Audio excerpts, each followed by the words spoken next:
Opening day for the New York Yankees is Thursday, and today the Yankees made some roster moves. But first, Ryan Beck and I want to say thank you to everybody who participated in our first episode of our new podcast, No Offense. It was wonderful seeing you guys kind of just go along with the dialogue and the conversation, and of course, asking questions. So for myself and Ryan, thank you. That podcast will be on again, live, of course, because we will only do it live with you all involved in it. It will be Thursday after the game, opening day. So to today's news, the New York Yankees make a couple of, moving guys around and things of that nature. So Jordan Montgomery is optioned to the alternate training site, whatever that is. Signed Luis Avalon, David Hale, and catcher Chris Iannetta to major league contracts, to the 40-man roster, of course.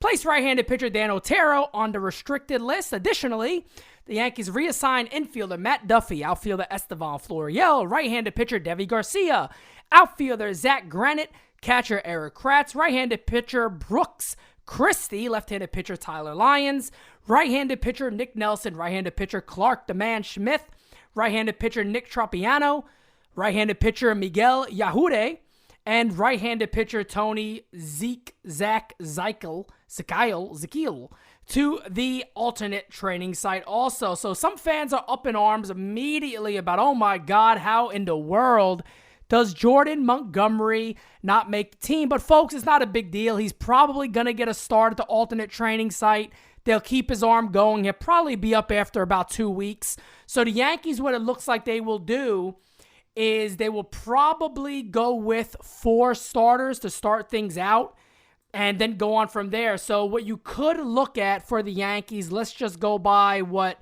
Brian Hoke said, a good friend of mine. Cole, Paxton, then an opener against the Nationals. Happ, Cole, Montgomery, Paxton against the Phillies. And then Tanaka will likely come back from there. So, he got on the 29th Montgomery already back up in pitching, and I do not disagree with that much at all. The other big thing, of course, is Mike King also made this team. So today when there's a bullpen game, you may see Mike King start that game. Maybe go a couple of innings. Maybe the Yankees let him go 3, 4, maybe even more than that if he pitches well. Look, King looked excellent. We talked about this on the podcast. He was up to the mid-90s. And again, I don't want people to kind of be up in arms right now about velocity because these guys are fresh. We got to remember that. Yeah, they've been throwing, but it hasn't been the strenuous throwing of pitching in a game and everything that goes along with that, especially the stress on the elbow.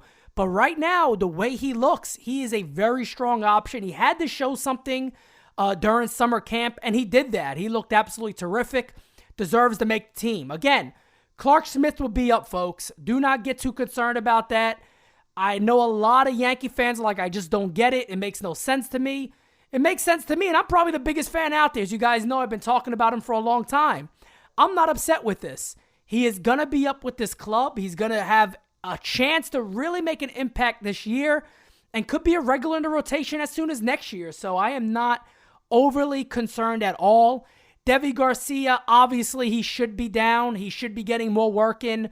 He got to work on being a little more consistent.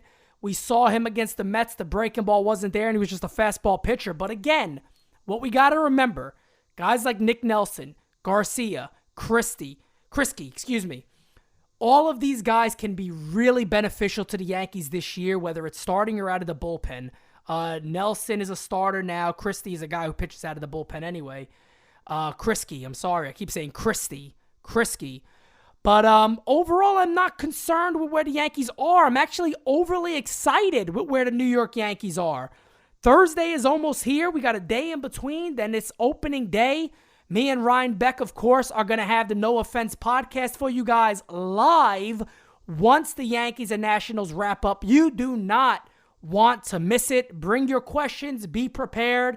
And again, guys, as this podcast grows and gets bigger, we are going to welcome you all on there also to chat with us in the time being. I'm just still getting used to everything and the setup that I have now and how it's going to work. But it worked out better than I could have hoped. So very excited that it worked out so well. I'm happy you guys enjoyed it. But guys, let me know in the comments below, How excited are you for this Yankee team? Now, again, I wrote today as a tweet.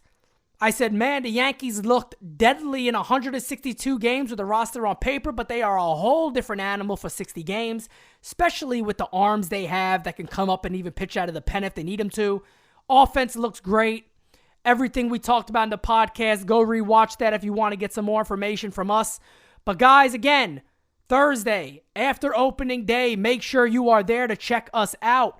We are live, talking to you directly, having you a part of that conversation. So with that being said, I will see you guys Thursday afternoon with my friend Ryan Beck for the No Offense Live podcast. Talk to you guys soon. Thank you. In the club I be sipping Hennessy, got that purple drink made for me. My philosophy twisted with R&B. Commonly, you can't fuck with me. I'm Versace, you a graphic tee board at the Dollar Tree. No apology given when I'm spitting the lifestyle.